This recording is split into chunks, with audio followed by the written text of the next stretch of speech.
Gotcha.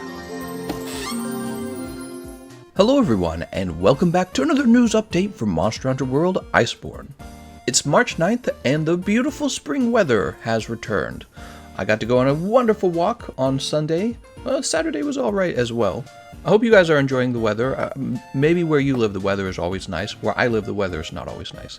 We get like 1 week of good weather in the spring, and then probably 1 week of good weather in the fall. That's an exaggeration, but it's not that exaggerated, is it? Anyways, let's talk about Monster Hunter. So, we have a release date for Raging Brachydios and Furious Raging. It's Raging! Furious Raging. You gotta say it the right way, guys. They're coming out on March 23rd for the consoles. Not on PC. PC will get them later. And we did get to see gameplay for Raging Brachydios at the end of the USA Championship tournament. He looked basically like a gigantic Brachydios. You know, he had a few new attacks. He's got this new mechanic where there's slime on his body that blows up. You can knock the slime off. I would show you guys gameplay, but I'm pretty confident that this video would become immediately demonetized, so we're not going to do that. You'll have to go looking for it on Capcom's YouTube channel. Additionally, Furious Raging, we've not seen any gameplay for him yet, so I'm almost curious if they're going to have like maybe a little bit of gameplay reveal later. We'll have to see. March 23rd is like 2 weeks from now? How far away is that? It's a little more than 2 weeks, so there's plenty of time for Capcom to show us some more footage, or maybe to like sneak us a little sneak preview. Now those are the brand new monsters coming to the console. What else is going on in console news? On Xbox and PlayStation right now, I'm pleased to announce that Safi has returned. Hey mister, when's Safi coming back? He's here right now. Shut up, stop asking me that question. It's like the most common question. When is Safi going to come back? That's the most common live stream question, and maybe I'm a little bit tired of, hey mister, when's he coming back? When's he coming back, mister? I don't know when Safi. Just go look at the event quest schedule. Alright, I'm gonna stop making fun of people. But yeah, so he's back. It was kind of funny actually, because they were having trouble. They were having like a bug or something, and they had to have the developers go and fix him, because he was supposed to come back at a certain time and he didn't, and that was a bug. So literally everyone was like, when's Safi going to be here? When's Safi? I thought Safi was... So anyways, he is here. You can fight him. He's been out for like a day or two. And if you didn't know that, now you do know that. Go get your Dracolite, boys. Go get those OP awakened weapons.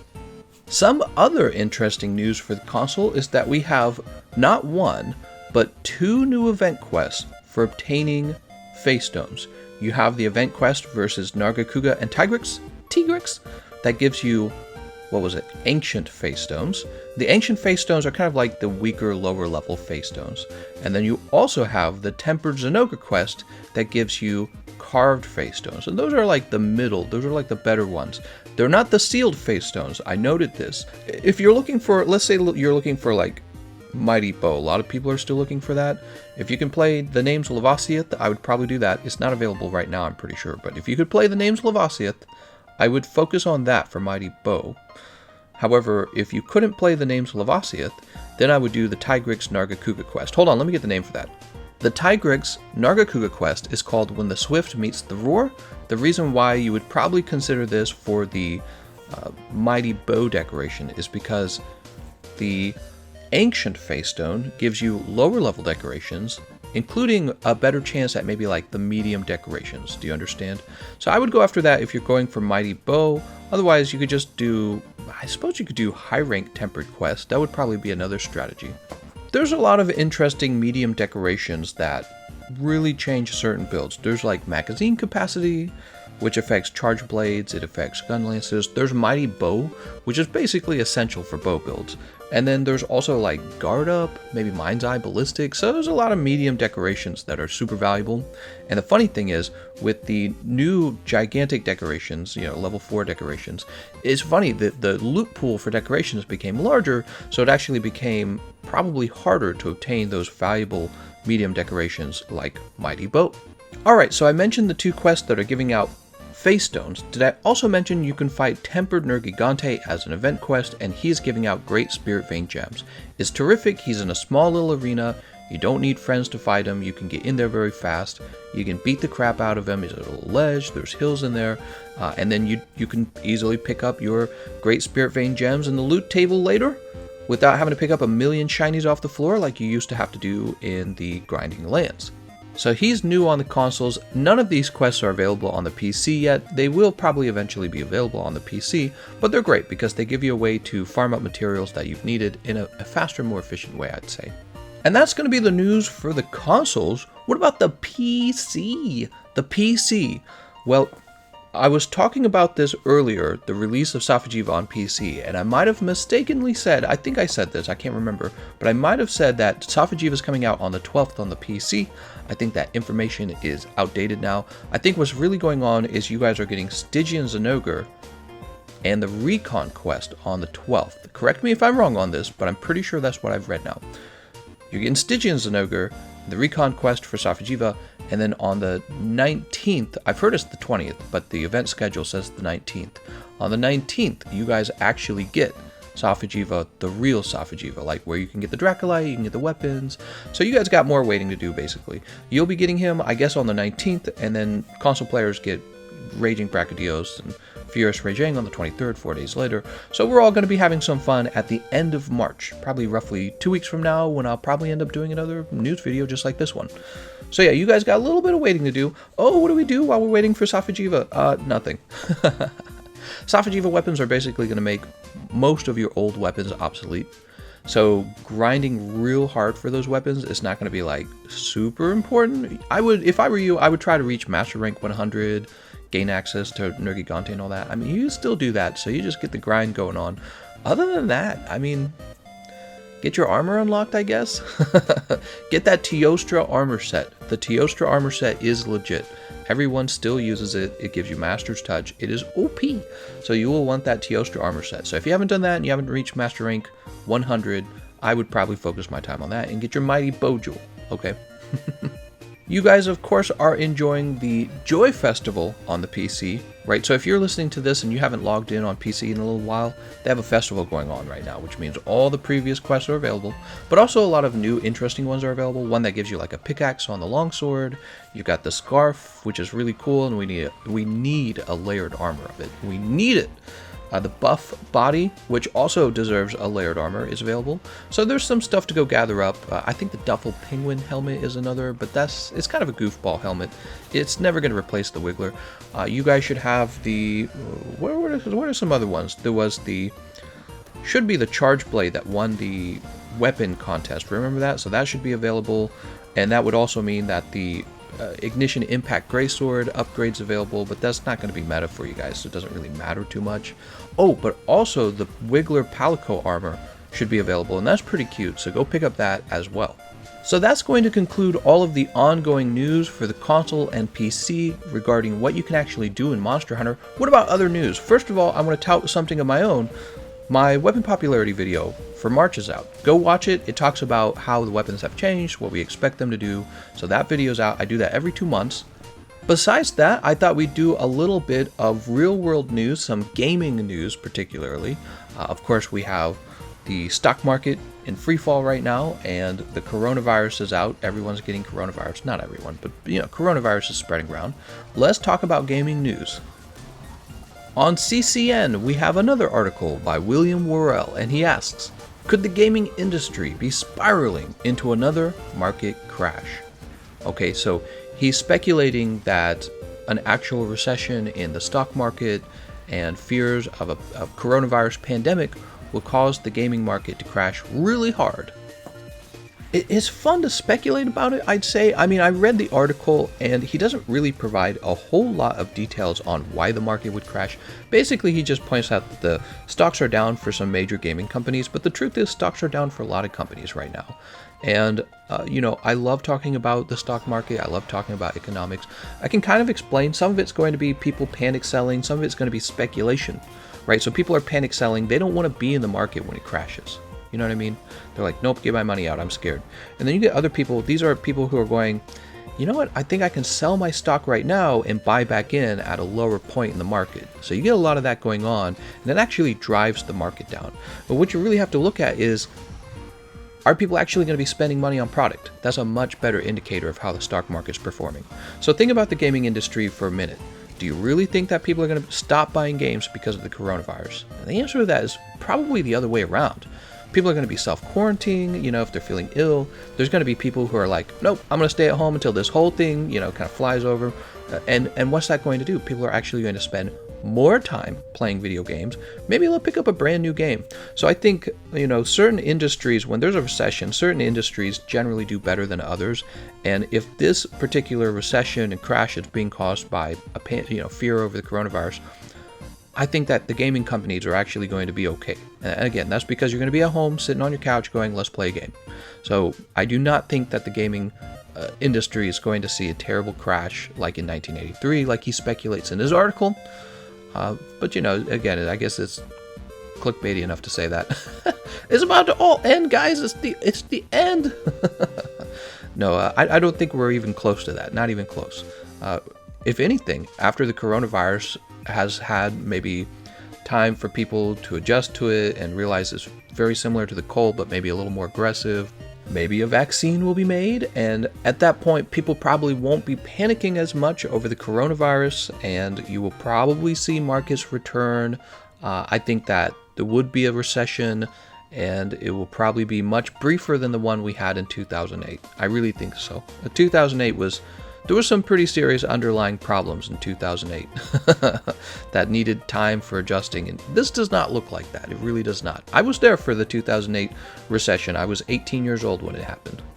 William finishes his article with this quote: "Whatever happens in the coming days, we shouldn't kid ourselves. A new video game crash is entirely possible." Come on. This is exactly what I feel media does. Media loves to stoke fears. We love it.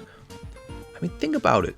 Coronavirus mostly it's dangerous for the elderly, and I mean like the elderly. It's not even that dangerous for the young, and young people are the target audience for video games. Come on. All right. Well, that's enough of that article. Let's move on to the next one.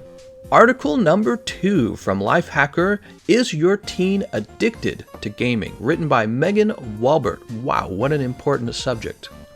I've met people who are clearly gaming, quote, addicts, if you want to use that word. I hate labels, guys. I hate them. But I've met people who are gaming addicts, and I myself have played games for like 8 hours a day for most of my life. There's a lot of gaming time. I can tell you it's not necessarily healthy because you don't go outside and you don't play as much. But look at me, I have a successful career on YouTube. I'm pretty happy with that. Doing probably the number one thing. It's like if you got paid to watch movies almost. It's like if you got paid to watch movies almost. It's not quite like that. Like here I am making content for you guys. Content creators, you could call them content creation addicts. You could call people who review movies for a living. They exist. You could call them movie addicts, right? So it's kind of silly. You have to be careful with it. This is what I think. You have to be very careful with this. You have to find out how dysfunctional that person actually is. So if you have like no relationships in your life, you don't have a home, you don't have an income, you don't have a loved one, you don't have like a partner is what I'm saying. At that point, you might be like, well, maybe it's time to cut back on the gaming and focus a little more on things that are vitally important. Whereas, if this is just your thing, it's your thing, right? Think about the people who get into game as a sport. What do they call those? E-games or something like that? Esports? There we go. Esports. Think about people who get into it at a professional level. These guys get paid a lot to play games. How do you think they reached that point? They didn't reach the point by playing for like 1 or 2 hours a day. You got to play like 8 to 12 hours a day. You got to play a lot to become the best at a video game. And these guys will move on to probably coaching others, becoming, e-sport athletes, e-game athletes. There's a lot of opportunity, I would say, for them. They can become YouTubers, they can become commentators. So they have one similar to like my situation. Maybe they play a lot, but there's actually a career for them. And this is a very enjoyable thing. Maybe they even become like game developers or all kinds of things. I just don't like the label game addict. But when you notice that people are using video games to maybe they're trying to like self-medicate underlying issues of anxiety and depression, social anxiety maybe, and other problems of that nature. And the article actually talks about that. that's when you might become concerned as a parent. An article like this would probably be directed at parents, but I feel like I have a lot to say as a kid who played for like 8 hours a day, because my parents were concerned about me. My dad would actually take my games away from me, and I hated it. And it actually was not good for our relationship that he did that. That was actually really bad. And he didn't know it, but I knew it, because he was basically taking the thing that I loved away from me and telling me, oh, you're addicted to games. It's like, well, we all get addicted to something. There's not a lot else to do in life. You get a job, you start earning money, you find somebody to live with, and then at that point, you're just kind of saving money for the future and doing what you love. Whether it's a hobby or whether your career is what you love, that's all you do. So you have to be careful with this stuff. I fear that parents will overreact to the concern that, oh, my kid is a gaming addict. Guess what? Games are enjoyable. There's stories, they're artistic, there's interaction, there's skill involved. There's quite a lot of skill involved in some video games. And this is probably what hooked me into playing so many games. I really enjoy testing my skills, right? And that's what games let you do. All right, so the article, again, I think this one was fairly well written. It basically it worries about the issue of game addiction, and it does also point out the same thing that I'm talking about. You have to look at people who, they're not just playing games a lot, but you can tell they have serious personality flaws that need to be developed. And they're not developing them, they're just playing video games. That's when it becomes a problem. And I would call this dysfunctionality. You've become dysfunctional, you're just self-medicating with the game, and you're ignoring very serious parts of your life that you can't ignore. Or you're gonna, because video games don't replace a good relationship with somebody, that's the truth. So if your relationships are failing, or you don't have a relationship, you need to put the video game console away and get out there. If you had to put the video game console away, it's not gonna be a big problem. You're not, I think that's one of the things that gets you stuck on a game. You're like, I can't miss out on this game. I'm doing so well. My score is so high. There's going to be a better version of the game in 2 years anyways. It's always the same games coming out all the time. Monster Hunter's been out for so long. They just keep making the same game over and over again. The next time it comes out, it's going to have better graphics. So if you're feeling like your life is a little dysfunctional from playing too much games, just put it away. Just put it away. It'll be there again for you later. It's not going anywhere. The video game industry is not about to collapse, like he was saying in the previous article. So just put it away, do something else with your time, maybe something a little more productive. Make sure you're being productive. All right. In the article, we have this quote. Sarah Domhoff, an assistant professor of clinical psychology at Central Michigan University, says it's helpful to think of the issue as problematic gaming rather than a full-blown addiction. Totally agree. Article number 3 is from The Verge, and it's just a few questions about this gamer bed. Let This Be My Tomb by Megan Fairkamanesh. I'm sorry, I'm terrible I butchered the name, I'm sure I did. Gamer bed. Why isn't it a thing? We have gamer chairs, why don't we have gamer bed? I actually love the idea of gamer bed. I think that if you're going to get comfortable and lazy, you should go all the way. However, I looked at the one in this article, the gamer bed in this case, and honestly, it looks like an uncomfortable one-person bed with a bunch of movable shelves next to it, like night tables and stuff. And I wasn't impressed. I think that we could do much better on a gamer bed than this. So I would love to see, first of all, the gamer bed to be very mechanical. I feel that the gamer bed should be capable of turning into a futon couch style kind of thing rather than just having a big beanbag on it. The one they have, it's just a big beanbag surrounded by a bunch of shelves. Yeah, like anyone could put this together. Just buy yourself a cheap twin-sized bed, put your desk at the foot, and then surround yourself with shelves. It's not really gamer bed at that point. Give us a mechanical bed that can fold up like a futon so that you can sit up and play or lay down and play. Better yet, have it be better than a futon. You should have a little remote that lets the bed lift and lower so you can get as comfortable as you want. And then it should be a 2-person bed for you and your girlfriend, because your girlfriend misses you, but lucky for her, she can lay right next to you in the gamer bed. So that's important as well. And then the whole shelf of Monster Energy, I mean, you don't need that many Monster Energy. What you need is a refrigerator. So there needs to be a refrigerator for all your snacky poos. And everything else is pretty straightforward. I mean, again, he's got like, the desk is at the foot of the bed for his console screen, his computer screen in this case. Yeah, that's fine. other than that, there's nothing else to really improve. Again, it's just a bunch of but the bed itself, I'm just unimpressed. It's got to be mechanical. It's got to be able to lift and lower. And it's got to be two-person as well. If you're a one-person gaming bed, you're doing it wrong. There should definitely be two people in that bed. If there's not two people in that bed, you might have gaming addiction, as per the earlier article. You should not have gaming addiction. That should be a two-person bed, you and your girlfriend. So I love the idea, though. I love the idea. That's why I had to include this article. I always have a few articles to choose from, but I love the idea of this article. So you're able in the future to climb into your gamer bed with your girlfriend, and she'll have her TV next to her, where she can watch Netflix, and you've got your TV on your side, and you can play your video game, and you guys can hit buttons to have the bed rest like lift and lower, and then you can just stay home all day, making out, playing video games, and avoiding coronavirus. All right, that's going to be the end of the news review. I want to thank you all for watching, and I'll see you guys next time.